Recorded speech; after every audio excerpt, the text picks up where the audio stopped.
But now to this. The government shutdown, re-energizing calls to cut government waste. As President Trump suggests, not all furloughed workers will receive back pay. I would say it depends on who we're talking about. I can tell you this, the Democrats have put a lot of people in great risk and jeopardy, but it really depends on who you're talking about.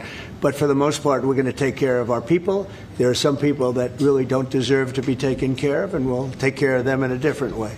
Let's bring in Fox Business anchor Cheryl Casoni. Cheryl, with $37 trillion in debt, the president came in saying, I got to cut down the size of government. He's already cut 300,000 jobs, but him saying that we might not be giving back pay was a jar to the system yesterday. It was a jar to the system. My question is that a negotiating tactic? How much pressure are you going to put on the Democrats to end the shutdown? That's my perception is, and Senator John Cornyn said the same thing. He said this is a negotiating tactic.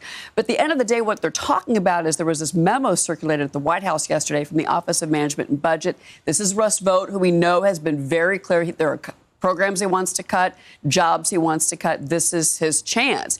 We haven't had a list of industries that are going to be cut, programs that are going to be cut, but supposedly he has that list. He has a list. We have not seen it yet. But this memo yesterday was referencing this 2019 law that was actually signed by President Trump in his first term, which guarantees back pay for furloughed workers. So whether you're working without a paycheck right now, like TSA or air traffic controllers, or you're home right now, are you going to get that back pay? And they're saying they believe their interpretation of the law is that the administration is not obligated to provide back pay to these furloughed workers. Government programs, infrastructure spending, all of this is on the table. Yeah, $18 billion in New York, we talked about. Frozen, yeah, absolutely. So I know you know this. October is the National Financial Planning Month, and this is really for individual families. They've come up with a formula. So if you want to know if you're on target to retire comfortably, they have a number. It's between 1.2 million and 1.8 million. So we'll split the difference at 1.5 million. It seems like a very large number. And you know what? For most Americans, that is a very large number. The average American only has $200,000 for retirement when they